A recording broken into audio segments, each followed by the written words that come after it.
Salam, so habt ihr euch unseren Weg in den Süden wahrscheinlich nicht vorgestellt, wir uns auch nicht. Wir haben hier, als es dunkel wurde, übernachtet, wir sind aber auf 2600 Meter Höhe. Es war richtig kalt, heute Morgen nur 8 Grad bei uns im Van.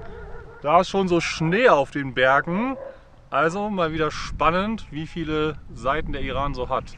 Es ist auf jeden Fall für uns voll schön, jetzt so ein bisschen im Herbst angekommen zu sein. Also mal ein paar Laubbäume mit bunten Blättern zu sehen, ein bisschen Kälte zu spüren. Auch die schneebedeckten Berge sind richtig schön.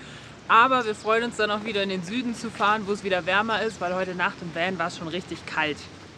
Heute Nacht haben wir in diesem Park übernachtet und die Polizei kam nicht vorbei. Wir glauben einfach wirklich, dass das der übliche Weg ist, weil das iranische Pärchen, was Vanlife im Iran macht, macht es auch immer so, dass die immer in Städten übernachten. Und wenn dann einfach ein fremdes Auto irgendwo in der Pampa steht, dann kommt einfach öfter die Polizei vorbei. Wir fanden das jetzt ganz gut, eine ruhige Nacht zu haben. Das heißt aber nicht, dass wir nicht auch in Zukunft öfter mal weiter irgendwo in der Natur übernachten werden, weil wir das dann doch einfach schöner finden.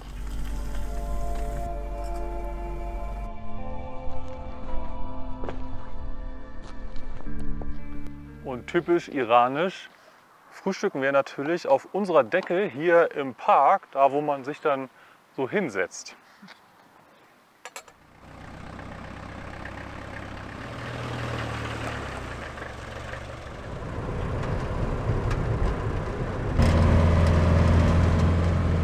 Wir haben jetzt die Berge hinter uns gelassen, dementsprechend sind wir wieder in sehr flacher Ebene. Hier ist es auch relativ warm und fühlt sich auch ein bisschen mehr nach Süden an. Palmen wachsen hier auch wieder überall.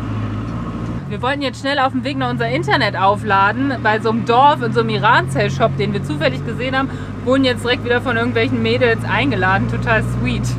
Jetzt geht es dann natürlich direkt los. Alle wollen den Van sehen, Fotos mit uns machen, so wie das halt immer so läuft. Wir sind hier in einer Region, wo viel landwirtschaftlich angebaut wird. Wir haben schon so Baumwollfelder gesehen, Maisfelder, Granatäpfel natürlich. Also es ist echt so sehr ländliches Leben hier. Und so schnell sind wir wieder bei jemandem zu Hause. Ui. Jetzt haben wir hier Mittagessen bekommen und alle haben den Raum verlassen, damit wir in Ruhe essen können. Was so lustig ist. Aber sie hat uns auch schon zum Abendessen zu einem anderen Haus eingeladen. Das ist wieder sehr lustig, was hier so passiert mit uns. Und wir haben Dattelbäume im Garten, deshalb haben wir jetzt hier frische Datteln bekommen. Jetzt wurden wir gerade total ausgelacht, weil wir angefangen haben zu essen, vor allem den Joghurt, ohne dass es Brot gab. Deswegen wurde uns jetzt nochmal Brot nachgereicht. Und so ein Ast würde ich das nennen. Wir kennen das nicht, wir haben das noch nie gegessen, aber das isst man wohl dazu. Wir haben hier einen richtig schönen Hinterhof mit diesen ganzen Palmen. Und jetzt wird da gerade der Mais gegrillt. Gegrillt, auf dem Feuer gemacht. Und es ist, glaube ich, richtig cool, weil hier so verschiedene Häuser sind, die alle zu diesem Hinterhof führen oder jedenfalls mindestens 2. Und deswegen laufen hier auch ziemlich viele verschiedene Leute rum. Also die haben ja echt verschiedene Pflanzen und Tiere, also versorgen sich, glaube ich, ziemlich gut auch selbst.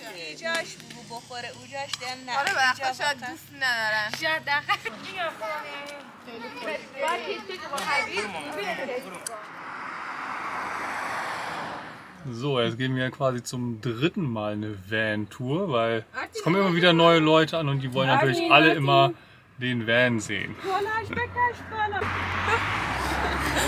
Jetzt fahren wir auf so einem Pickup-Truck mit den anderen mit. Keine Ahnung wohin.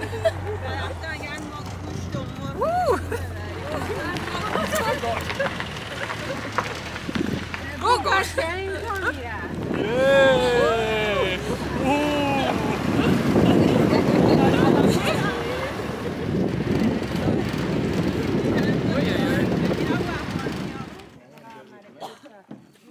Na, das war ja lustig. Wir haben das ja schon öfter gesehen, dass Leute mit so einem Pickup rumfahren und dann irgendwie ihre Kinder spazieren fahren. Jetzt durften wir das auch mal machen. Wir wussten auch gar nicht genau, ob wir einfach nur im Kreis fahren zum Spaß oder irgendwo hin. Jetzt sind wir aber irgendwo angekommen. Wir wissen aber noch nicht genau wo. In einem Café oder so. So, wir sind anscheinend in dem Haus der anderen Familie angekommen und jetzt geht es hier wieder los mit dem Teller Gurken und Obst und Chai natürlich. Wow! اشکال نداره دست بگیر Okay. Guck mal, Monstersonnenblume. Jetzt geht es weiter wieder auf dem Pickup hier. Wir wissen noch nicht richtig wohin. Aber normalerweise wird hier mit Baumwolle transportiert. Das sind diese Baumwollsamen, wo dann halt hier die Baumwolle rauskommt. Und die Familie baut das da an und transportiert das mit diesem Auto. Und jetzt transportieren die aber uns damit. Okay, los geht's. Yay. Zurück auf den Pickup-Truck.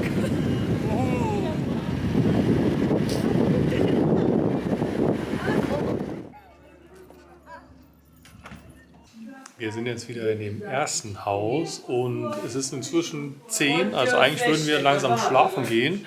Aber wie das so immer ist, gibt es jetzt halt erst Abendessen. Aber es ist ja nicht so, dass wir schon so hungrig wären, weil wir haben ja auch zwischendurch die ganze Zeit schon Essen bekommen. Es war jetzt wie üblich ein bisschen Überzeugungsarbeit, dass wir im Van schlafen wollen und nicht bei denen zu Hause. Wir haben jetzt aber ziemlich oft gesagt, dass wir wirklich am besten in unserem Van schlafen und sollen jetzt morgen früh zum Frühstück wieder zum Haus kommen und essen dann gemeinsam. Salam und guten Morgen. Wir haben am Straßenrand vor den Häusern der Familien übernachtet. Wir wollten noch mal ein bisschen was dazu sagen, wie das gestern für uns war, weil das manchmal ein bisschen schwer ist, das in all dem Gewusel mit der Kamera festzuhalten. Wir hatten auf jeden Fall einen sehr schönen Abend und es war spannend zu sehen, dass diese Familien irgendwie alle verschiedene Häuser haben, die zu einem Hinterhof führen. Und dann sind Leute immer gekommen und gegangen. Für uns ist es ziemlich schwer gewesen, den Überblick zu behalten. Dann sollten wir ziemlich viele Fotos machen. Plötzlich waren da super viele Kinder, die so rumgereicht wurden. Also verschiedene Erwachsene haben sich immer um verschiedene Kinder gekümmert, was irgendwie voll schön ist, weil wenn die Eltern gerade einfach ein bisschen fertig sind, wenn sie ein einjähriges Kind haben, dann kümmern sich halt Tante, Onkel, Cousine, Opa, Oma, alle kümmern sich irgendwie darum, auch geschlechtermäßig. Also Männer kümmern sich genauso um die Kinder wie die Frauen. Das war irgendwie voll schön anzusehen. Und wir wurden da einfach mit eingeladen, haben uns so ein bisschen als Teil der Familie gefühlt und haben nochmal so ein Gespür dafür bekommen, was Gemeinschaft im Iran in so einem Dorf bedeutet. Gestern haben wir denen erzählt, dass wir gerne Datteln mögen und haben dann ja zum Mittagessen auch sofort welche bekommen, weil die ja auch so Dattelpalmen im Hinterhof haben. Später kamen sie mit dieser riesen Tüte an und am Ende haben wir dann diesen Eimer voll Datteln jetzt mitbekommen. Und wir haben dann gefragt, okay, was kostet das? Weil wir wollen ja auch einen fairen Preis zahlen, weil die auch dafür hart arbeiten. Das haben sie dann mehrfach abgelehnt und wir mussten halt mehrfach darauf bestehen, jetzt dafür zu bezahlen. Und die Kommunikation ist ja immer ein bisschen schwierig, weil da sprach jetzt niemand Englisch. Das ist dann so ein bisschen so, als würde man mit jemandem über WhatsApp chatten. Wir tippen das dann in Google Translate ein, dann wird das übersetzt, dann lesen die das, dann schreiben die was, dann lesen wir das wieder und so weiter. Am Ende haben sie uns dann halt, nachdem wir mehrfach darauf bestanden haben, dann sogar einen Preis genannt, den wir dann auch bezahlt haben. Aber 5 Minuten später kam dann nochmal eine Tüte mit einer anderen Sorte Datteln, die wir dann kostenlos bekommen haben. Und dann noch eine Tüte. Also an Datteln sind wir jetzt sehr gut ausgestattet.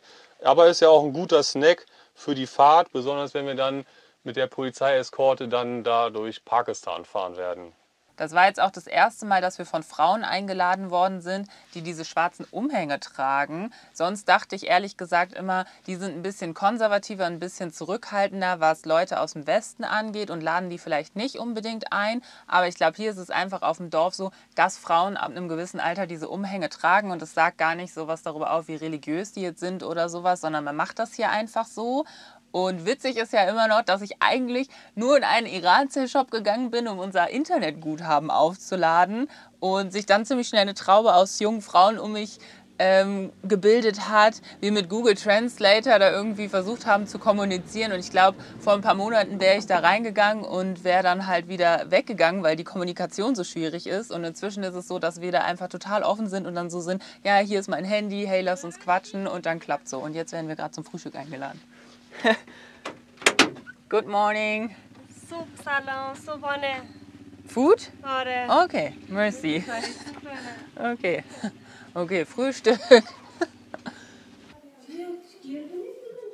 So, jetzt sitzen wir hier wieder in diesem Raum und das ist so, hier passiert vieles, ne? Hier wird zusammen gegessen und wir glauben, dass sie hier auch dann schlafen. Die holen dann immer so Matratzen raus und dann liegen die alle und schlafen dann hier, ne? Ja, so wie wir in S-Bahn wurden wir dazu ja auch schon eingeladen, dass Leute einfach zusammen in einem Raum auf so Matten schlafen. Und wir können uns jetzt keinen anderen Raum vorstellen, der hier noch ist. Also hier ist einfach kein anderer Raum. Jetzt am Samstagmorgen hat sich der ganze Trubel ein bisschen gelegt, weil die meisten Leute arbeiten sind, beziehungsweise die jungen Frauen alle zur Koranschule irgendwie gehen, da aber auch eine Schneiderinnenausbildung machen. Und da hatten sie jetzt alle auch wieder diese schwarzen Umhänge an. Dann kamen noch ein paar Freundinnen vorbei, auch in diesen schwarzen Umhängen, denen wir dann auch nochmal Hallo gesagt haben. Und jetzt haben wir uns von denen verabschiedet. Bye. Hodafes. Wir setzen jetzt unsere Reise nach Süden fort. Aber das war jetzt auf jeden Fall wieder ein Beispiel für die Magie dieses Landes, dass immer unerwartete neue Dinge passieren, weil ich ja wie gesagt nur mein Guthaben aufladen wollte und daraus wurde dann wieder eine tolle Begegnung mit einer spannenden Familie, ein anderer Einblick in den Iran und seine Menschen und da sind wir sehr froh, dass wir sowas hier immer wieder erleben dürfen.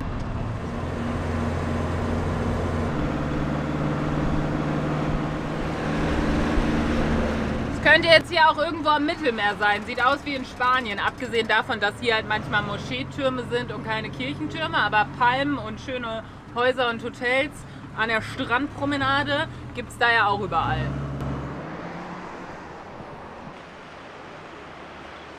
Meer! Also damit sind wir jetzt am Persischen Golf, was ja nochmal ganz anders ist als der Rest des Landes.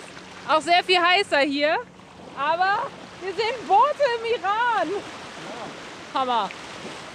Auch wenn die Umstände in jedem Land anders sind und ich zum Beispiel jetzt hier mich ein bisschen mehr bedecken muss, ist es so schön am Meer zu sein, weil dieses Gefühl von die Wellen kommen und wie sich das mit den Füßen im Wasser anfühlt, ist einfach überall gleich und gibt mir direkt so ein Gefühl von Zuhause und Geborgenheit. Ich bin gerade so happy, so schön.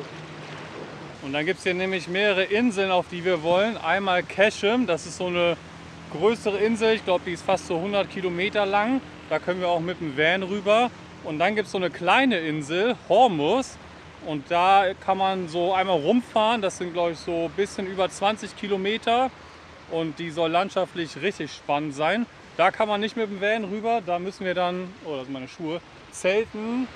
Und da kann man sich so Mopeds ausleihen und dann damit da rumfahren.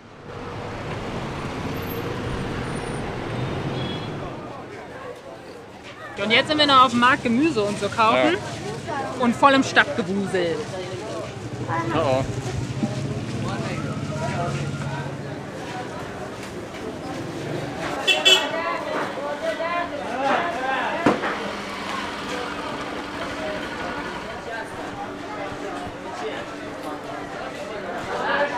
Toll, alle Erledigungen geschafft.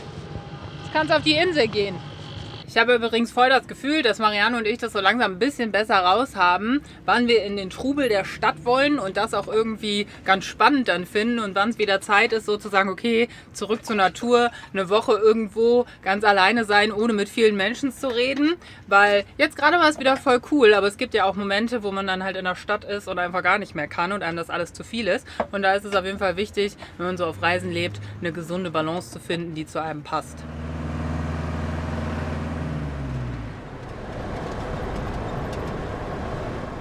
Jetzt sind wir am Fährhafen von Keshem, der größeren Insel, und es ist ein bisschen wie an so einer Grenze. Wir werden jetzt kontrolliert, müssen unsere Pässe holen, sogar unsere Kanä, um dann da rüber zu kommen. Ganz spannend. Mariano ist jetzt mit dem Grenzbeamten, Fährhafenmeister, wie auch immer, mit unseren Pässen weggegangen, weil natürlich immer eher mit ihm als Mann gesprochen wird, als mit mir, einer Frau. Okay, ich bin mir gar nicht sicher, ob wir jetzt das Land verlassen und in ein anderes Land fahren. Das war echt aufwendiger als mancher Grenzübertritt. Ich musste erst in irgend so ein Containerbüro ganz viele Kopien machen, dann mit den Kopien wieder zu einem anderen, noch mehr Formulare ausfüllen, dann zu einem anderen Büro und dann jetzt endlich zu dem Ticket Office, ein Ticket kaufen. Der wollte auch noch mal ganz vieles wissen. Ja, mal sehen. Es war auf jeden Fall ganz schön aufwendig jetzt hier.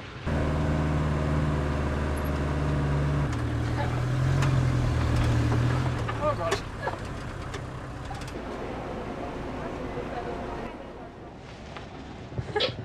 Sind wir auf der Brücke gelandet. Wow. Voll cool. Okay, es geht jetzt los. Wir schauen uns das Ganze hier von der Kapitänsbrücke an. Hier gibt es ja auch eine Klimaanlage. Deswegen bleibe ich hier.